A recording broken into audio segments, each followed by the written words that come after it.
Bismillahirrahmanirrahim. Assalamualaikum warahmatullahi wabarakatuh. Waalaikumsalam warahmatullahi wabarakatuh. Selamat siang. Siap. Gimana keadaannya siang hari ini? Alhamdulillah. Udah pada makan belum nih? Belum, Pak. Sama berarti. Di sini kita makan. Tapi bisa sendiri. Oke, sebelum itu Bapak minta duduknya dirapiin sama alat-alat tulis buat belajar disiapin. Nah, sebelum itu kita berdoa dulu. Monggo Mas Ketua Kelas bisa memimpin doa. Doa mulai. Rabbi billahi rabba wa bil islami dinan wa bi muhammadin nabiyya wa rasulah. Rabbi zidni ilman warzuqni fahman. Amin. Ya, terima kasih. Sebelum kita masuk ke pelajaran, akan saya absen terlebih dahulu. Arka, Salman, Hadir. Malik, Hadir. Rizky, Abdul, Rosat, Tono, Sakit, Pak. Sakit. Kemarin masuk ke sana, masuk lagi. Arif, habis. Oke.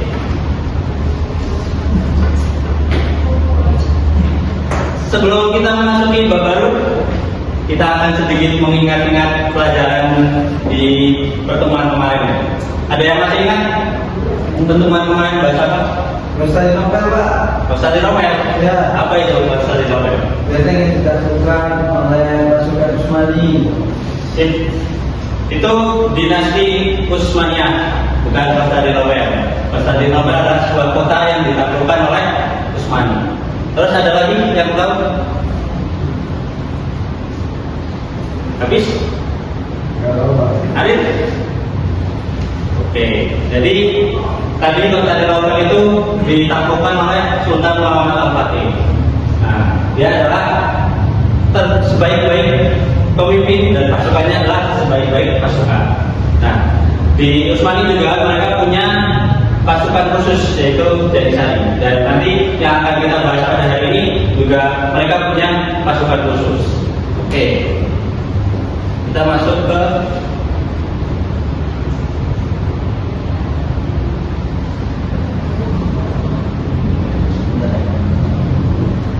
peradaban Islam pada masa Daulah Safawi.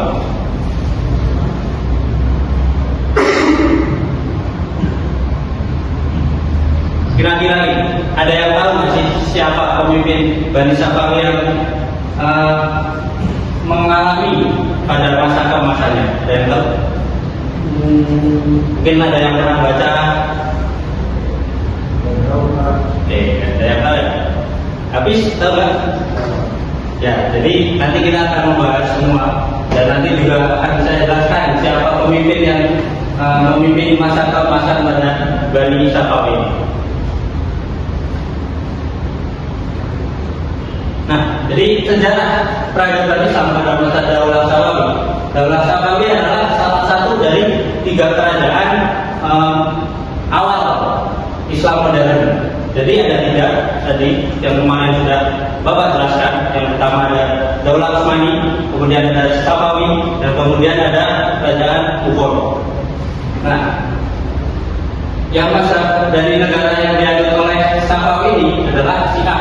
Sistem politiknya berbasis Syiah yang kemudian melahirkan sebuah negara yang sekarang kita kenal itu sebagai negara Iran. Tahu kan yang kemarin konflik sama Israel? Itulah cikal bakal dari negara Iran. Terus selanjutnya, daulah ini bermula dari gerakan tarekat atau tasawuf yang berasal dari Andabil, Azerbaijan, yang bertujuan membersihkan Islam dari kemungkaran dan kebid'ahan. Nah, gerakan ini kemudian menjadi besar dan terjun ke politik, didirikan oleh Abu Muzaffar Ismail bin Haidar, atau bisa kita sebut Ismail I sebagai raja pertama yang memimpin selama 22 tahun. Bukan Ismail bin Ma'il ya, tapi Ismail I. Itulah yang memimpin sebagai raja pertama di Bani Safawi. Ini dia gambar petanya, bisa kalian lihat. Jadi pusat dari kerajaan Bani Safawi itu ada di sini. Tapi lahirnya mereka ada di sini, Azerbaijan. Nah, dulu Irak, Syria, Turkmenistan, Afghanistan itu menjadi satu Irak. Tapi sekarang telah pecah karena nanti akan saya jelaskan juga dari masa keruntuhan Bani Safawi. Nah, ini dia jawaban dari yang Bapak tanyakan di awal. Siapa sih yang memimpin Bani Safawi ini pada era keemasannya? Ini dia. Namanya adalah Abbas bin Muhammad atau Abbas I di masa 1587 sampai 1629. Perkembangannya sangat pesat pada masa kepemimpinan Abbas hampir di semua bidang, dan salah satunya adalah di bidang keamanan atau pasukan khusus yang tadi. Kalau di Utsmani itu ada Jenisan, kalau di Bani Safawi ini ada Hulam. Itu adalah pasukan khusus di Bani Safawi. Nah, kemudian terjadi persahabatan dan diplomasi dengan bangsa asing termasuk Daulah Utsmani dan Mughal. Nah, jadi di masa inilah antara Utsmani dan Safawi itu bahasa kita tuh gencatan senjata, karena dua daulah ini berbeda mazhab. Kalau Utsmani itu pakai mazhab Sunni, kalau Bani Safawi itu pakai Syiah. Nah, itulah yang menjadi peperangan antara kedua daulah, dan itu sering banget perang. Tapi pada masa Abbas I ini mereka damai, nggak ada peperangan pada saat itu. Kemudian perekonomian stabil dan berkembang. Jadi ekonominya itu terus berkembang dan stabil. Jadi angka kemiskinannya itu kecil. Nah, terus dibangunnya Bandar Abbas yang menjadi jalur perdagangan penting. Nah, ini kita kembali lagi ke peta yang sedikit saya jelaskan. Di sini, kalau kalian buka petanya di Google, jadi di sini ada laut. Nah, disinilah yang akan menjadi jalur transportasi internasional. Nah, kalau kalian tahu pada saat kemarin itu Amerika dan antek-anteknya mau diblokir sama Iran. Jadi jalur perdagangan internasional ini mau ditutup sama Khamenei, pemimpin yang sekarang. Nah, jadi kalau ini ditutup maka akan pasar internasional akan kacau karena di sini tuh ditutup. Jadi itulah masa kejayaannya pada saat Abbas mereka bisa menguasai Selat ini yang menjadi jalur yang sangat penting.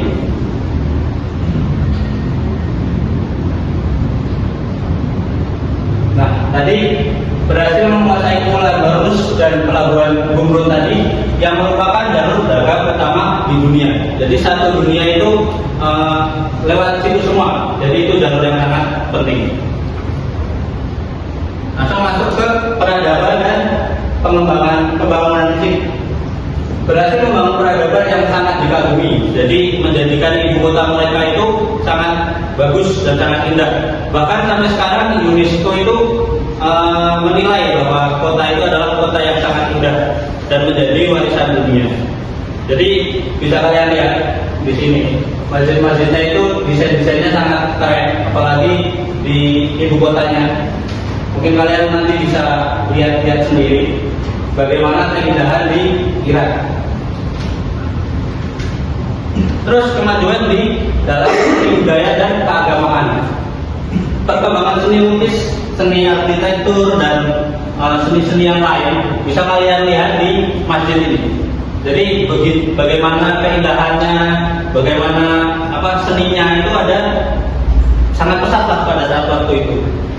Nah, kalau di sistem keagamaannya mereka itu menerapkan sistem toleransi yang sangat bagus di dalamnya, walaupun Sunni dan Syiah itu sering berkonflik ya.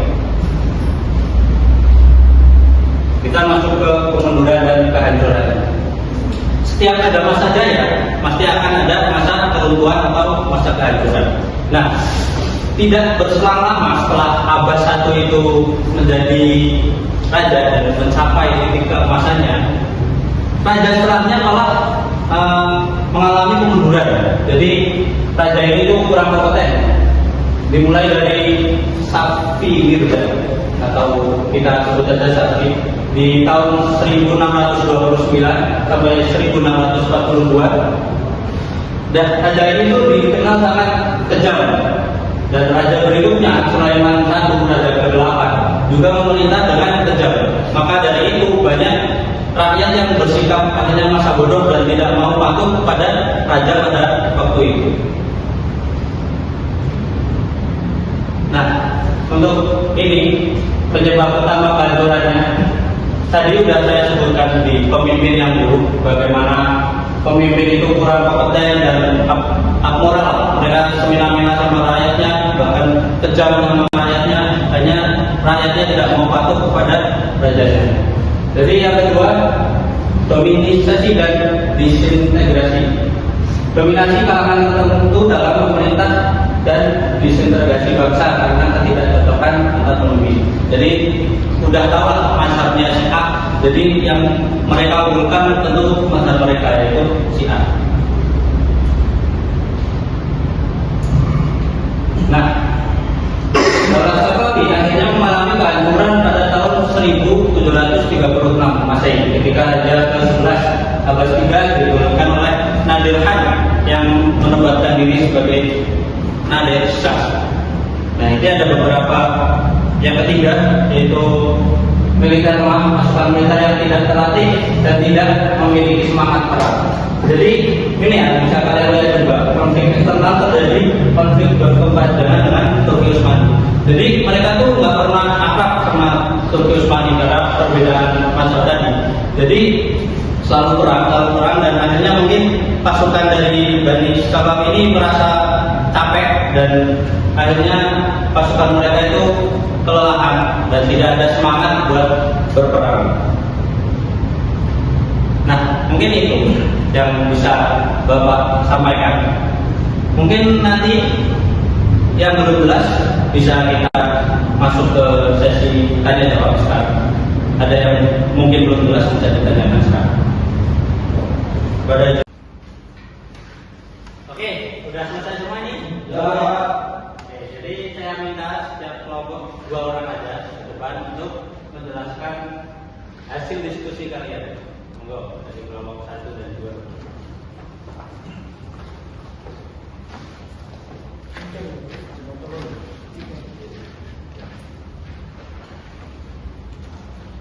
Kita mulai dari kelompok 1, silakan kelompok 1. Ya baik, izin berjawab karena ini mereka hasil diskusi kita. Di masa ini sampai di bawah Raja kelima yaitu Abbas bin Muhammad. Lalu bangunan fisik dan budaya itu ibu kota Isfahan dijadikan kota indah, dijuluki Nisbajahan. Berkembang seni arsitektur, seni lukis dan kerajinan. Militer dan politik itu membentuk pasukan khusus bulan untuk mengatasi masalah logistik, menjalin diplomasi dengan Turki Utsmani dan Mongol. Ekonomi membangun Bandar Abbas sebagai jalur dagang timur. Keagamaan itu toleransi antar umat beragama. Oke, itu kelompok 2 dulu, silakan.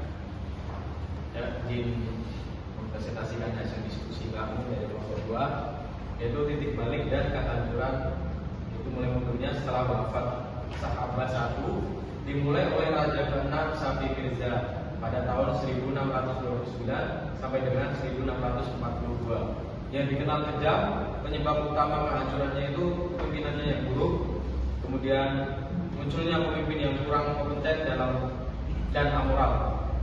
Kemudian militer yang lemah, pasukan tidak terlatih dan tidak memiliki semangat perang, konflik eksternal, konflik berkepanjangan dengan Turki Utsmani. Kehancuran totalnya pada tahun 1736 Masehi. Kemudian raja kedua Abbas III yang kemudian memproklamasikan diri sebagai Nadesa. Mungkin itu Pak. Hasil diskusi Pak. Ada yang mau bertanya? Yang ada di belakang? Apa cukup? Karena tidak ada yang tanya, maka saya yang tanya. Oke, untuk kelompok saja ya. Tadi kota yang indah di masa Abbas I itu dinamakan kota apa, Mas? Ini Jakarta. Terus tadi kan kemajuannya ada juga yang dari militer. Nah, nama militer khusus dari banyak Abbas ini apa?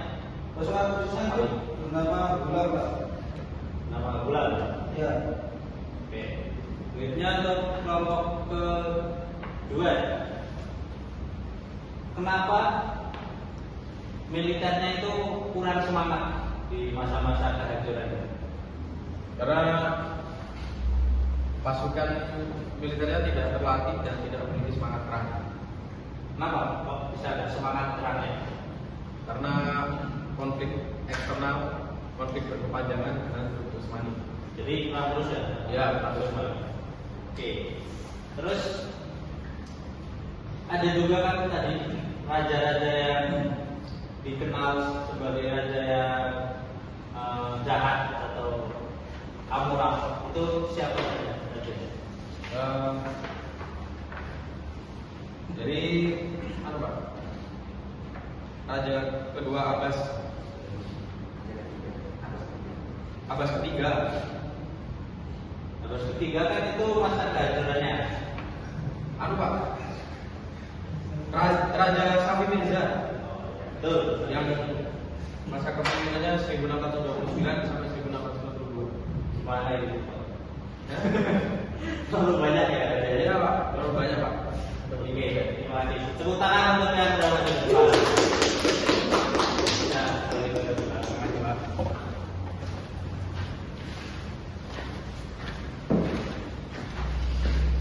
Oke, jadi itu ya teman-teman. Tadi sudah dijelaskan sama teman-teman kalian bagaimana masa kemajuan sama masa kemunduran dari Bani Safawi yang titiknya itu tadi di Iran. Nah, tadi akan Bapak simpulkan dari yang telah kita bahas. Jadi pada masa kemajuan itu seperti seni arsitekturnya maju, seperti dari masjid, terus seni-seni lainnya itu sangat bagus. Terus ada juga seni kaligrafi Persia. Nah, Persia itu sekarang ada di Syria. Terus perbandingan perdagangan internasional. Jadi pada waktu itu yang tadi sudah dijelaskan bahwa pada masa Abbas I itu memegang selat yang sangat strategis. Terus pemerintahannya juga kuat dengan adanya militer khusus yang dinamai Gulag.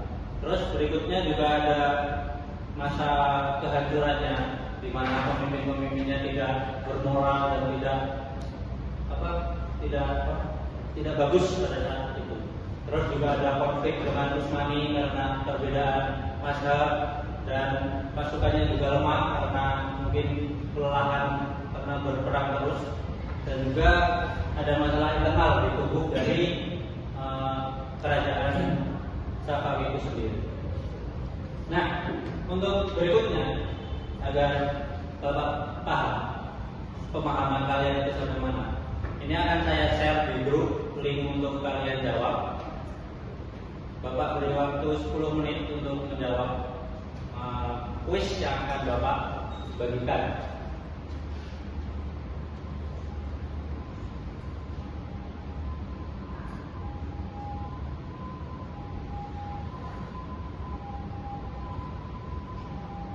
Oke, bisa dilihat di grup kalian, itu nanti ada link yang bisa kalian jawab. Dan ini sebagai nilai harian kalian. Jadi nilainya akan saya masukkan.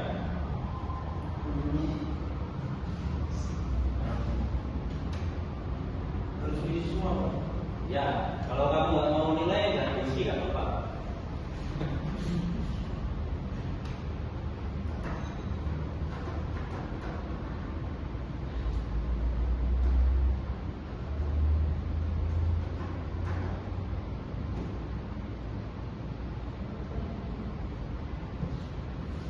Gampang kan soalnya?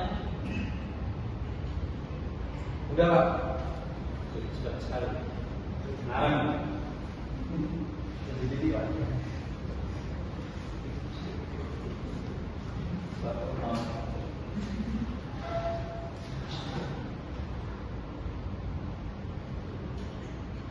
Sudah Pak. dulu yang lain.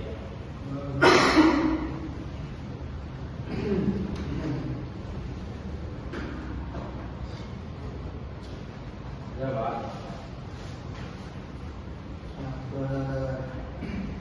Oke, kurang 2 orang ini yang belum menjawab. Kita coba dulu teman-teman. Nggak usah terburu-buru ya, tapi teliti.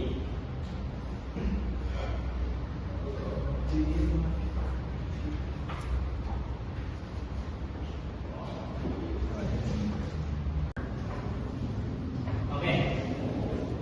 Sekarang Bapak akan menanyakan dari yang telah tadi kita pelajari dan kita diskusikan. Jadi sesuatu apa sih yang kalian itu dapat dari pelajaran pada hari ini? Mungkin apa sih yang kalian menurut kalian itu istimewa? Mungkin bisa disebutkan satu-satu masyarakat. Oke, kalau menurut saya keunggulan daripada dinasti Safawi ini adalah perdagangan dan pertaniannya maju berkembang pesat. Karena di masa ini salah harus dibuka sehingga perdagangan internasional masuk ke dalam area dinasti Safawi dan menjadikannya dinasti yang kuat, maju dan tangguh. Berarti dari sejak dulu itu udah keren ya, bisa apa mengambil titik strategis dan mengatur alur dagang di internasional. Siap, terima kasih Mas. Untuk selanjutnya, Salma. Keistimewaan dari Bani Safawinya menurut kamu yang Mas tadi sama dari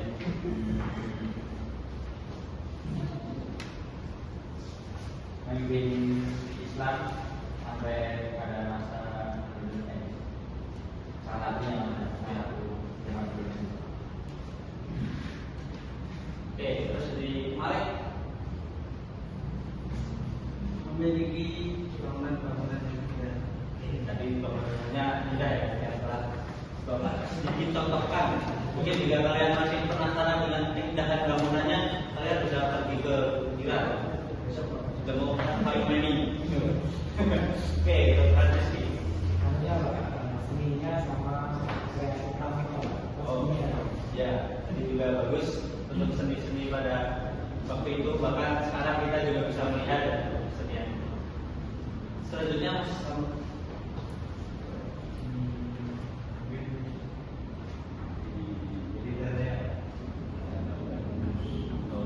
Jadi ada militer pulang pada masa Safawi menjadi militer yang khusus.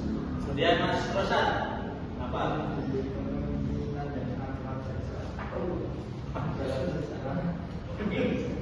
Termasuk bagus juga pada saat kepemimpinan Abbas I menjadi masa kemasannya dari Bani Safawi ini. Oke, Mas Rosan. Selanjutnya untuk Mas Aril. Mungkin saya tadi lebih tertarik dengan cerita raja-raja, bahkan kekuatan militer-militernya itu yang sangat menarik dan membuka pengetahuan saya. Bukan juga buat jihad Mas Aril.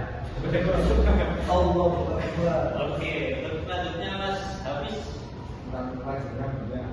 Oh, belajarnya banyak. Ada berapa tadi raja? Berapa ya? 6 berapa?